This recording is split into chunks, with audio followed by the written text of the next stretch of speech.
These videos are based on real events, experiences, and accounts. However, all names, locations, and identifying details have been deliberately changed to protect the privacy and safety of those involved. Viewer discretion is advised.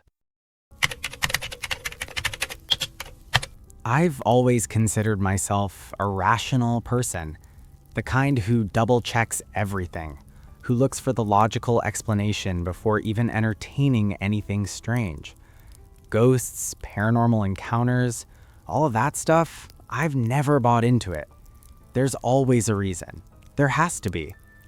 That's exactly why what happened that weekend still bothers me. It started with a simple favor. My friend Daniel and his wife were finally taking a trip together after years of being tied down with work, kids, and responsibilities. Their 2 children were away on a school excursion, and for once they had the house to themselves. Well, almost. They had a dog, a golden retriever named Bruno, and they needed someone to look after him. I offered without thinking twice. A quiet weekend in a big house, free food, and a friendly dog? It sounded like a break more than a responsibility. Daniel's house sat far from the city, tucked into a stretch of land where the nearest neighbor was barely visible. It was the kind of place people dream about when they talk about getting away from everything. The house itself was massive, modern, and almost too quiet. I arrived Friday afternoon. Daniel walked me through everything, even though I had been there plenty of times before. He showed me where the food was, how the security system worked, and reminded me that Bruno was easy to handle. Right before leaving, he smirked and said, "Try not to freak yourself out at night. This place gets weird when you're alone." I laughed it off. Typical attempt to mess with me. That first evening was completely normal. Bruno and I hung out in the living room watching random shows. He was calm, friendly, and honestly better company than most people. By the time I went to bed, I hadn't given Daniel's comment a second thought. I fell asleep sometime around 1 a.m. Then I woke up.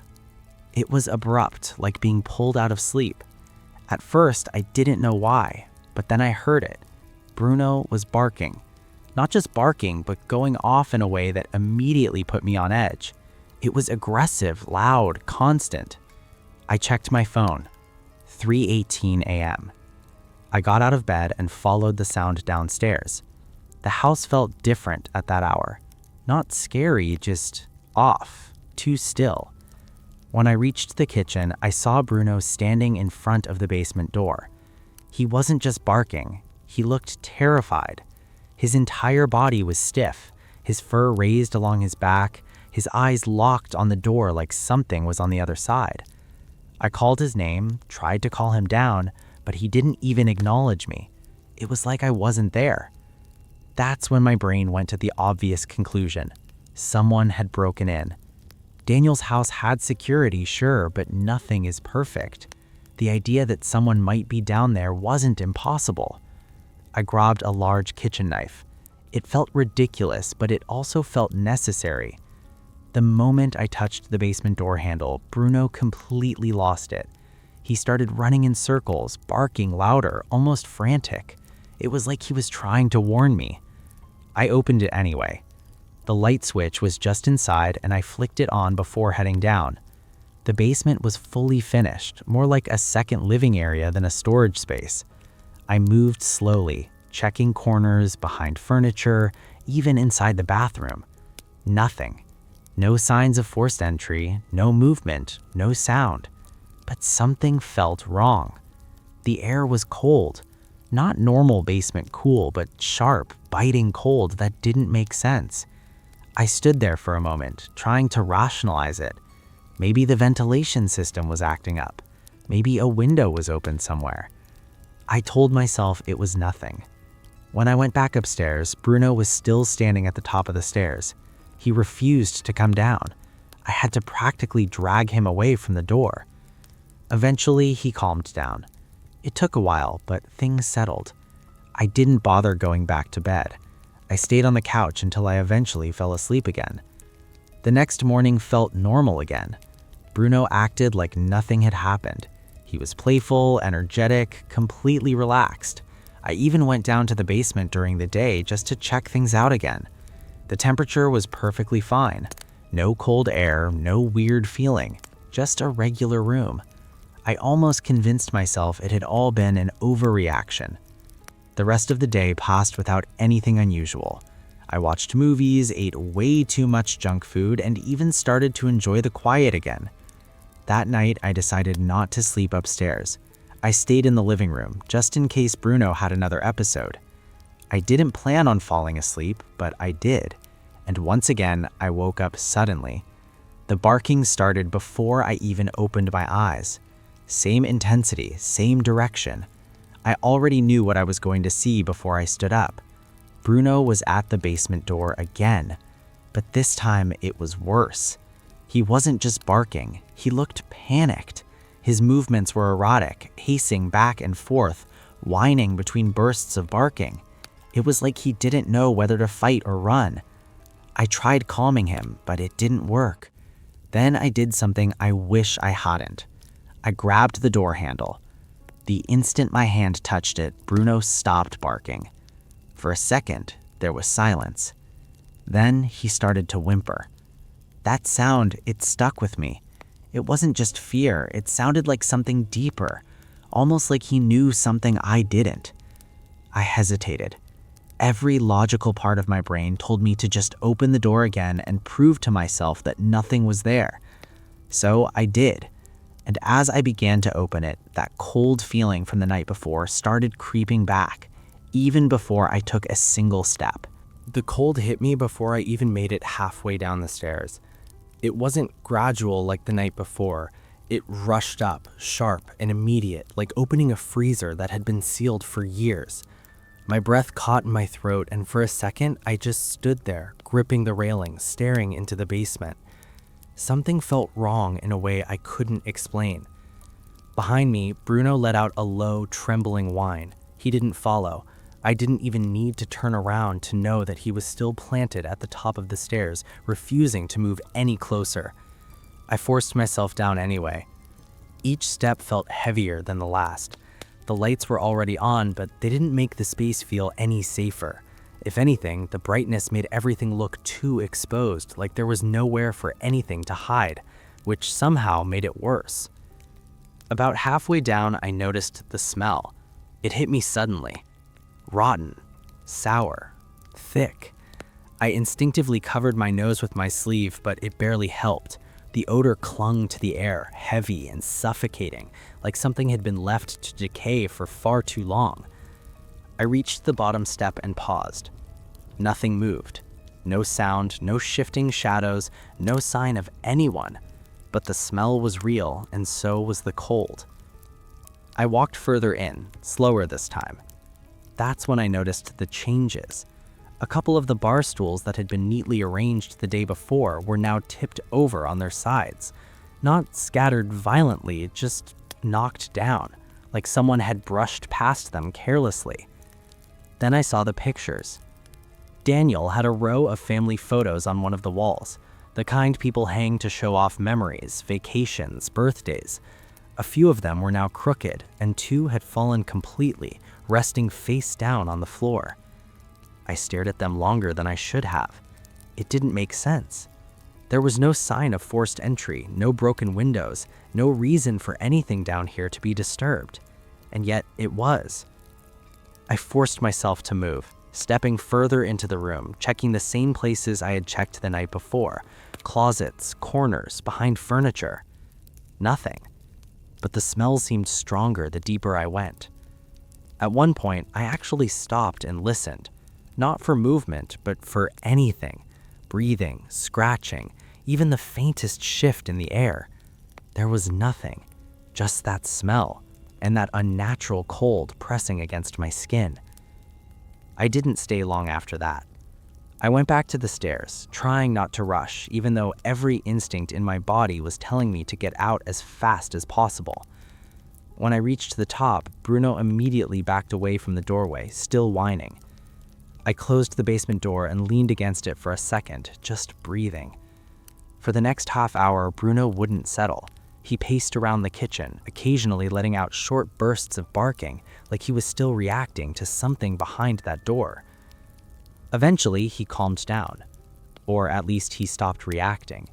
I gave him a treat, more to distract him than anything else, and we both ended up back in the living room. I didn't even consider going back to sleep upstairs. I stayed right there on the couch, lights on, TV running, trying to convince myself that there was a reasonable explanation for everything. At some point, exhaustion took over. I woke up late the next morning. The first thing I noticed was the silence. No barking, no tension, nothing. Bruno was fine. Actually, more than fine. He was his normal self again, tail wagging, relaxed, like the past 2 nights had never happened. I didn't say anything. I just got up and walked to the kitchen. The basement door stood there, closed, exactly as I had left it. After a few seconds of staring at it, I opened it. Bruno followed me. That alone stopped me for a second. For 2 nights, he had refused to go anywhere near those stairs. Now he walked right up beside me like it was nothing. We went down together, and everything was normal. The temperature felt the same as the rest of the house. No cold air, no strange heaviness. The smell was gone, completely gone. Not even a trace of it lingered.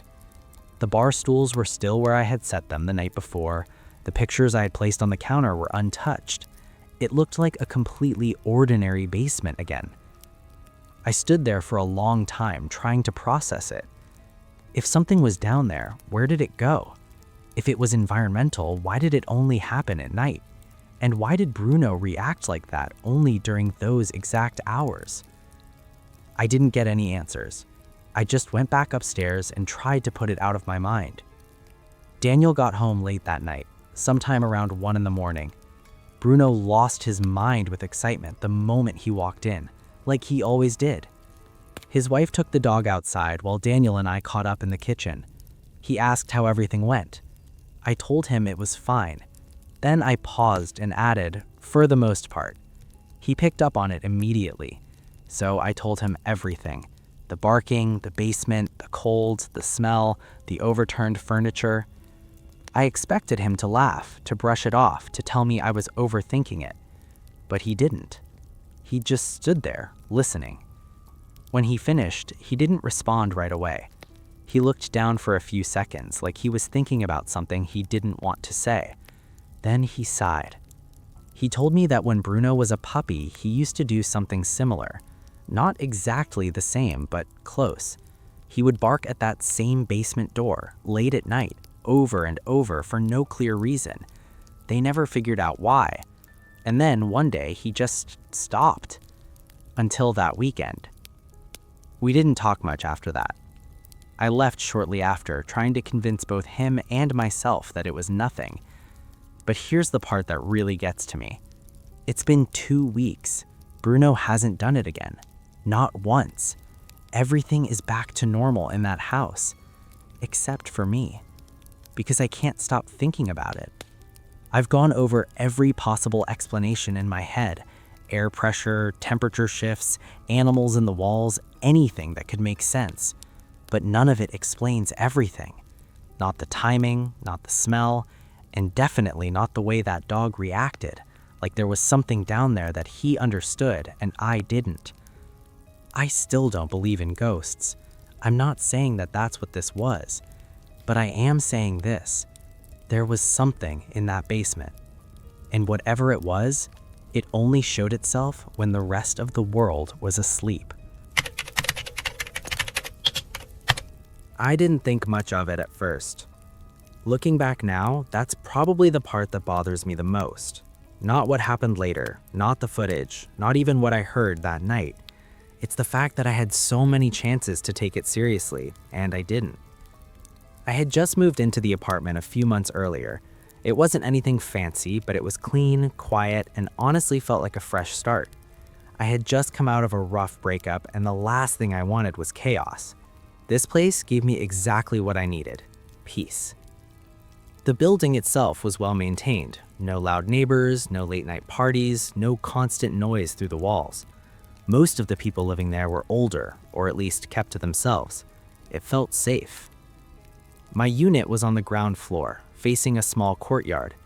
There were a few trees, a couple of benches, and a pathway that cut through the middle. During the day, it was actually kind of nice. At night, though, it got very quiet. Too quiet. The entrance to my apartment wasn't directly outside. You had to get into the main building first, which required a key. Then there was a hallway, and my door was about halfway down on the right. So technically, no one should be able to just wander in. At least, that's what I believed. The first strange thing happened late one night. I was getting ready for bed, brushing my teeth, half asleep already, when I heard it. Footsteps. Quick ones, like someone running down the hallway. It caught my attention, but not in a scary way, more confusing than anything else. There weren't any kids in the building, I knew that for a fact, and even if there were, who lets their kids run around at that hour? I walked quietly to the door and looked through the peephole. Nothing. The hallway lights were on, steady and bright, and completely empty. I stood there for a few seconds, listening. Silence. I shrugged it off and went back to bed. The next night, I heard it again. Same sound, same quick footsteps, same direction. This time, I didn't even bother checking. I just assumed it was something I didn't understand. Maybe sound traveling weird through the building. Pipes, maybe. Old buildings make noise. That's normal. That's what I told myself. A couple nights later, something new happened. I woke up suddenly. At first, I didn't know why. My room was dark, the kind of still darkness where everything feels heavier than usual. I lay there for a moment, staring at the ceiling, trying to figure out what had pulled me out of sleep. Then I heard it. Soft giggling. Right outside my bedroom window. I froze. It wasn't loud, but it was clear enough that I couldn't mistake it for anything else. It sounded like children. 2 of them, maybe. Quiet, whispery laughter like they were trying not to be heard but couldn't help themselves. I sat up slowly. My bedroom window faced the courtyard, and since I was on the ground floor, anyone could technically walk right up to it. That had crossed my mind when I first moved in, but I had never actually worried about it. Until that moment. I got out of bed and stepped closer. The giggling stopped. For a second, there was nothing.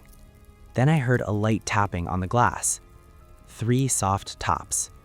My heart started beating faster, but I forced myself to stay calm. Kids, that's all it was. Just kids messing around, probably thinking it was funny. I reached out and tapped the glass back, a little harder this time. "Hey," I said quietly, "knock it off." Silence. I grabbed the curtain and pulled it open in one quick motion. No one was there. The courtyard was empty, still, quiet. There were no footsteps running away, no shadows moving behind the trees, nothing. Just the faint glow of the outdoor lights and the empty path. I stood there longer than I should have, scanning the area, waiting for some kind of movement. Nothing came. Eventually, I closed the curtain and went back to bed, trying to convince myself that I had just scared them off. But something about it didn't sit right. Over the next few nights, the giggling came back. Not every night, but enough to notice a pattern. Sometimes it was just laughter. Sometimes there was that same tapping on the glass. Always late, always when everything else was quiet. And every time I checked, there was no one there. After a while, I stopped reacting to it. I figured if it really was kids trying to get a reaction, ignoring them would make them lose interest. That's how it works, right? You don't give them attention, they move on. That was my plan. And for a short time, it actually worked.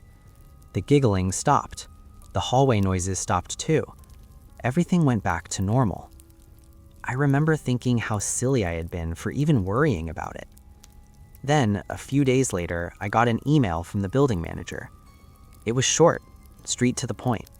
She asked me to come by the office after work, said it was important. That was it. No explanation. The entire day, I couldn't stop thinking about it. My mind went straight to the worst case scenarios. Rent issues, complaints, something I had done without realizing. By the time I got home, I was already stressed. The office was near the front entrance of the building. When I walked in, the manager was already there, along with a man I recognized as one of the security staff. The atmosphere felt off. She asked me to close the door behind me. Then she lowered her voice. "We need to show you something," she said. The security guard pulled up footage on a monitor. It was from one of the hallway cameras, the one facing my apartment. The timestamp read just after 2 a.m. Two small figures appeared on the screen. They were standing right outside my door. At first glance, they looked like children, short, thin, both wearing hooded sweatshirts, the hoods pulled low over their faces. They weren't moving, just standing there, close, too close. I leaned in, trying to get a better look. "They were there for 10 minutes, the security guard said quietly. He fast-forwarded the footage. The figures didn't move, not even slightly. They stayed in the exact same position at the entire time. My stomach dropped. "Watch this," he added. He let the footage return to normal speed. One of the figures slowly raised its arm and reached for the doorknob. It twisted it, once, twice. The door didn't open. After a few seconds, both figures turned and skipped out of frame. Skipped. Not ran, not walked. Skipped. I didn't say anything. I couldn't. Because in that moment, I realized something that made everything worse. Those footsteps I heard in the hallway, that giggling outside my window, it wasn't random. It was the same thing. At first, I thought it was just my imagination again, that same restless feeling from the nights before, the kind that tricks you into thinking you heard something when you didn't. I stayed still in bed, staring into the darkness, trying to slow my breathing and convince myself to go back to sleep. Then, I heard it. A soft, uneven tapping. It was coming from the window. My bedroom window. The sound was faint, almost polite at first. Tap, tap, tap. Like someone gently testing the glass, unsure if they should be there at all. Every muscle in my body went tight. I didn't move. I didn't even blink. The tapping stopped. For a few seconds, there was nothing, just silence stretching across the room like something waiting. Then it came back, louder this time, faster, more insistent. Tap, tap, tap, tap, tap, tap. I sat up slowly, my eyes locked on the curtain. My mind was already building explanations. Maybe it was a branch. Maybe something had blown into the window. Maybe a quiet giggle cut through the room. It came from right outside the glass. That same soft, childish laughter I had been ignoring for days. My throat went dry instantly. I forced myself to move, swinging my legs off the bed and stepping toward the window. Each step felt heavier than it should have, like my body was trying to stop me. "Stop it," I said, my voice shaking despite my effort to sound firm. "Go away." The giggling stopped. For a moment, I thought that was it, that whoever was out there had finally decided to leave. Then something topped back, not randomly, not like a branch, deliberately. 3 slow knocks directly in front of me. I grabbed the curtain and yanked it open. Nothing. The courtyard sat empty under the dim outdoor lights. The trees were still. No movement, no shadows running away. No place for anyone to hide that quickly. I stood there for a long time, staring, trying to catch even the smallest sign of movement. There was nothing. Eventually, I closed the curtain again, but I didn't go back to sleep. I stayed awake until morning with every light in the apartment turned on. That should have been the moment I left. It should have been enough. But it wasn't, because part of me still believed there had to be a normal explanation.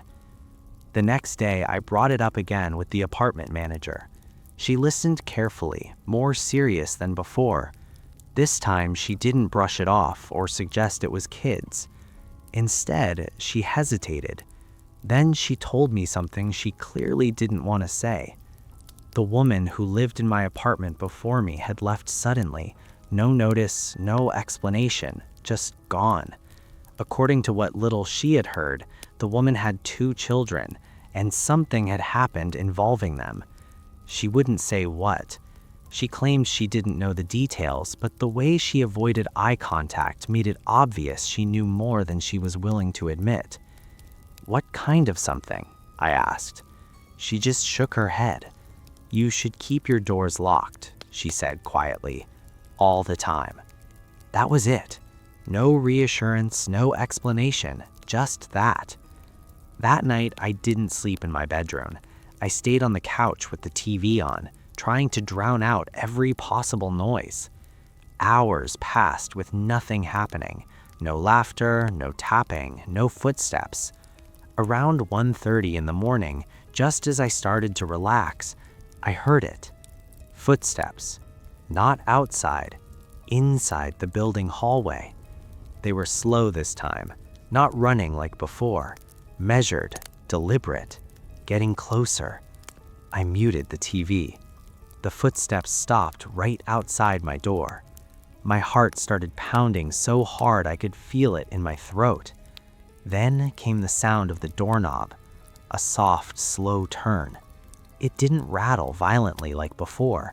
It just moved, back and forth, gently, like whoever was on the other side was testing it. I stood up without realizing I had. "Go away," I called out, my voice barely steady. Silence. Then a whisper, so quiet I almost missed it. "Mom, we're home." Every instinct in my body screamed at me not to move, but I couldn't help it. I stepped closer to the door, each step careful, hesitant. "Please," the voice said again, slightly louder this time.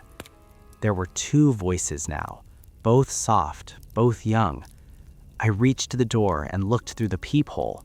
2 small figures stood there, just like in the footage, heads tilted downward, faces hidden by the shadows of their hoods.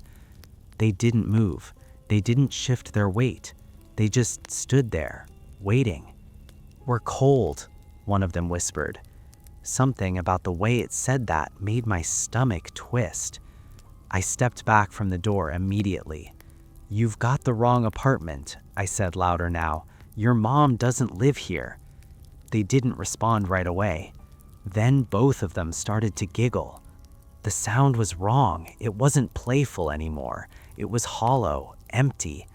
The doorknob began to shake again, harder this time. Then one of them slammed into the door. Once, twice, the entire frame rattled. I grabbed the handle from my side, holding it tight without thinking. "Stop!" I shouted. The banging stopped instantly. Silence filled the hallway again. I waited. 1 second, 5 seconds, a full minute. Slowly, I leaned forward and looked through the peephole again. Nothing. The hallway was empty. No footsteps running away, no sound at all. Just gone. I didn't open the door. I didn't even consider it. I backed away and stayed in the living room until sunrise. The police came again after I called them, but like before, they didn't find anything. No signs of forced entry, no one on the cameras, no explanation. A week later, I moved out. I didn't wait for my lease to end. I didn't care about the money. I just left. Nothing like that has ever happened to me again. But sometimes, late at night, I think about those voices, about the way they said we're home. And the part that still bothers me the most, the part I can't explain no matter how much I try, is that for a split second, standing there in the dark, with my hand on the door, a small, irrational part of me actually considered opening it. I didn't think much of it the first time I saw the note. It was just a small square of neon pink paper stuck to my car door handle, fluttering slightly in the afternoon breeze as I walked out of work. At first, I assumed it was some kind of advertisement or maybe even a parking warning, but when I got closer, I saw the handwriting. It was neat, careful, almost too perfect. "You're special. I hope you have an amazing day." There was a little smiley face drawn at the bottom, along with a tiny sticker that looked like a cartoon sun. I remember standing there for a second longer than necessary, just staring at it. It felt nice. At that point in my life, I wasn't used to nice things happening without a reason. My days were repetitive. Work, home, sleep, repeat. Nothing unexpected, nothing exciting. So yeah, I smiled, peeled the note off, and stuck it in my pocket like it was something worth keeping. I didn't think about it again until the next day, because there was another one. Same spot, same bright pink color, same careful handwriting. "Don't forget to smile today." I actually laughed a little when I read that one. It had to be someone from work, right? Someone who knew my car, maybe someone who parked nearby. It felt harmless, friendly even. So I let it happen. For the next few days, the notes kept appearing, always on my driver's side door handle, always sometime between when I arrived at work and when I left. Each one had a short message, sometimes encouraging, sometimes playful. "You look tired today. Get some rest. Hope your shift goes fast. Blue looks good on you." That last one stuck with me, because I had worn a blue shirt that day. I remember pausing after reading it, glancing around the parking lot like I expected someone to be watching me. There were people around, sure. Coworkers heading to their cars, a couple of customers walking past. Nothing out of the ordinary. Still, I couldn't shake the feeling that someone had been paying closer attention than I realized. But even then, I didn't feel scared. Not yet. If anything, I felt seen, which looking back might have been the worst part of it. After about 4 days of this, I decided to play along. It felt rude not to. Whoever was leaving the notes had put in the effort, and I figured they were probably just shy. Maybe this was their way of reaching out. So one morning before my shift, I brought my own pack of sticky notes. I wrote a short message and stuck it to my own door handle before heading inside. "Thanks for the notes. They make my day better." I'll admit, I felt a little stupid doing it, like I was participating in some kind of middle school game, but there was also a small sense of excitement. When I came back out after work, there was already a reply waiting for me. "I'm glad you like them." That was it. No name, no hint of who it could be. Just that. I remember feeling a strange mix of curiosity and anticipation. It had turned into a conversation now, even if it was a silent one.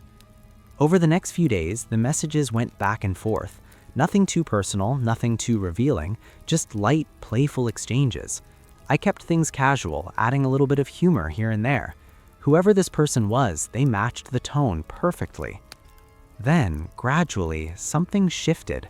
It wasn't obvious at first, just small things. The notes started getting a little more specific. "You like when you park in the shade. You looked happy talking to your coworker today. Your laugh is nice." That last one made me pause longer than usual, because I hadn't been near my car when I laughed that day.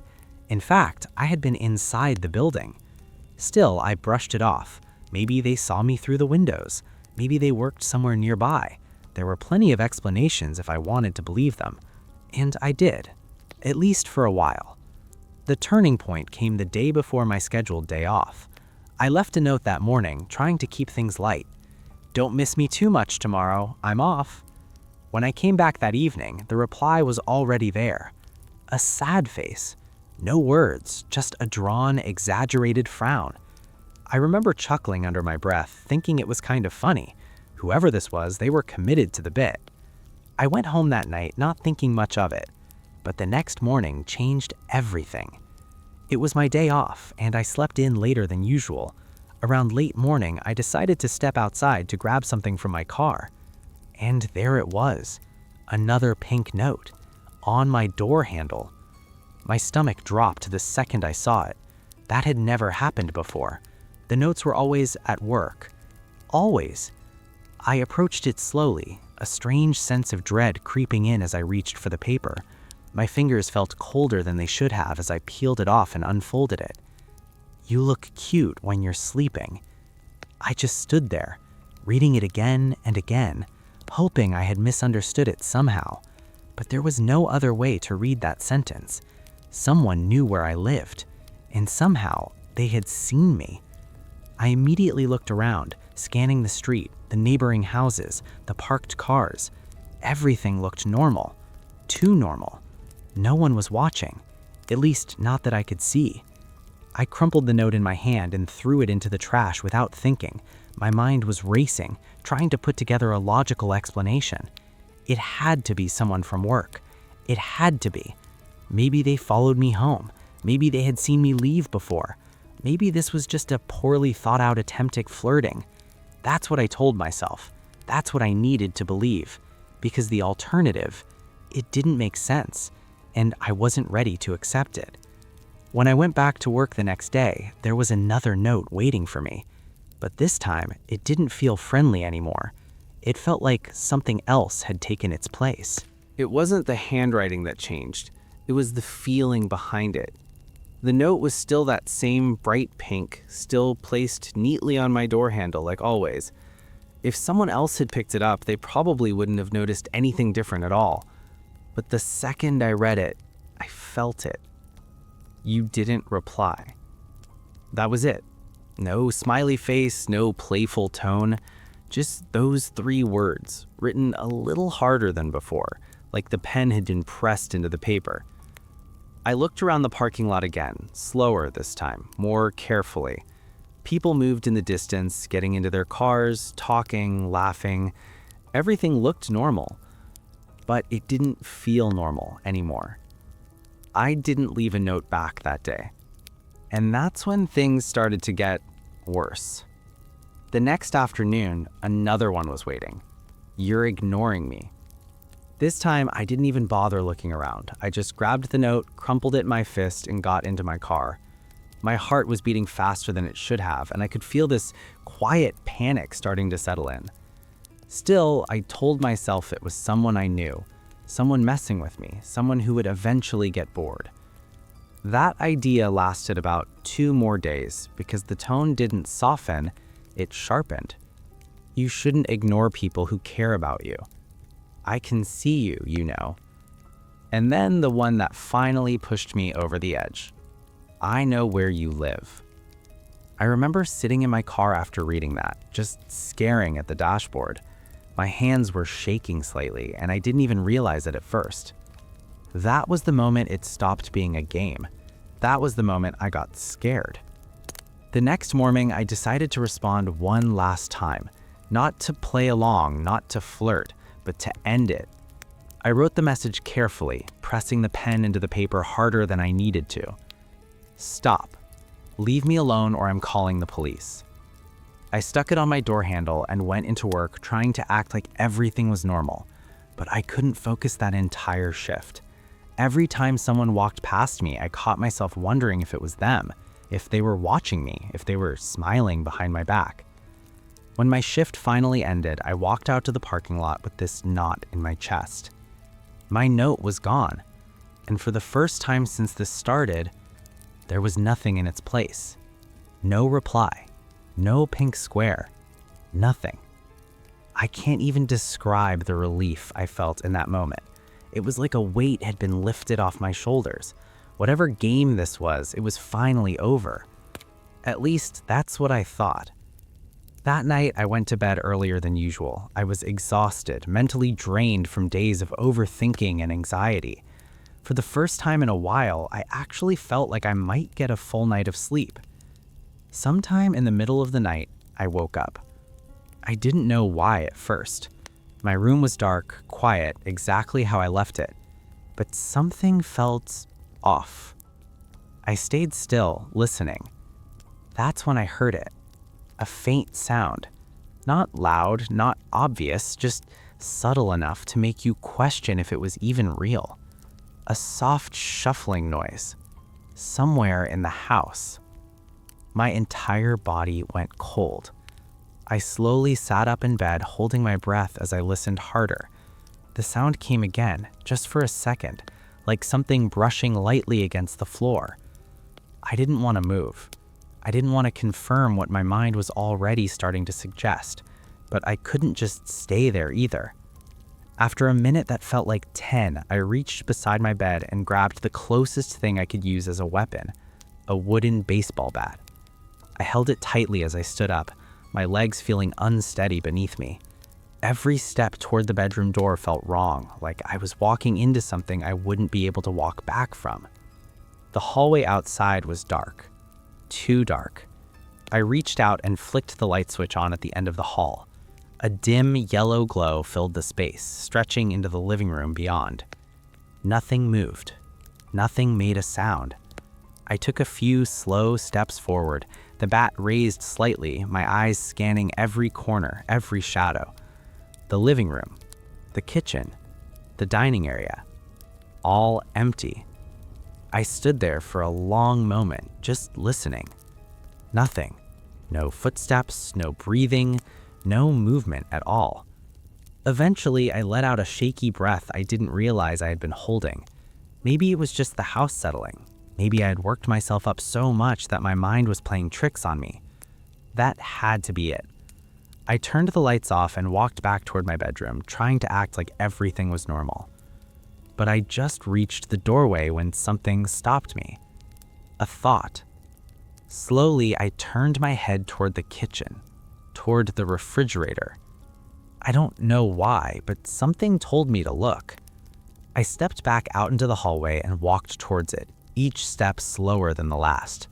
My eyes were locked on the front of the ridge as I got closer. And then I saw it. A bright pink square, stuck right in the center. My stomach dropped faster than it felt like I was falling. I stepped closer, my hand trembling as I reached out and peeled the note off the surface. You can't keep me away. I just stood there, frozen. Every door in my house was locked. Every window was closed. There was no sign of forced entry, no broken glass, no unlocked latch. Nothing. And yet, someone had been inside. I didn't sleep there that night. I grabbed my keys, my phone, and whatever I could carry, and I left. I didn't even turn the lights off. I just walked out and drove straight to a friend's place. The police came the next day. They checked everything, asked questions, took notes, but like before, they had no answers. No fingerprints, no signs of entry, nothing. They told me it was probably someone I knew, but I knew they were wrong, because whoever this was, they didn't just know me, they were watching me. I changed the locks a few days later, installed cameras, stayed with friends for a while until I felt safe enough to return. And just like that, it stopped. No more notes, no more sounds, no more signs that anyone had been there at all. It's been years now, and nothing like that has ever happened again. But sometimes, late at night, I still think about that message on my fridge, about the quiet shuffling in the dark, and about how close I came to not waking up at all. Because the truth is, whoever was inside my house that night was close enough to reach me, and for some reason, they chose not to.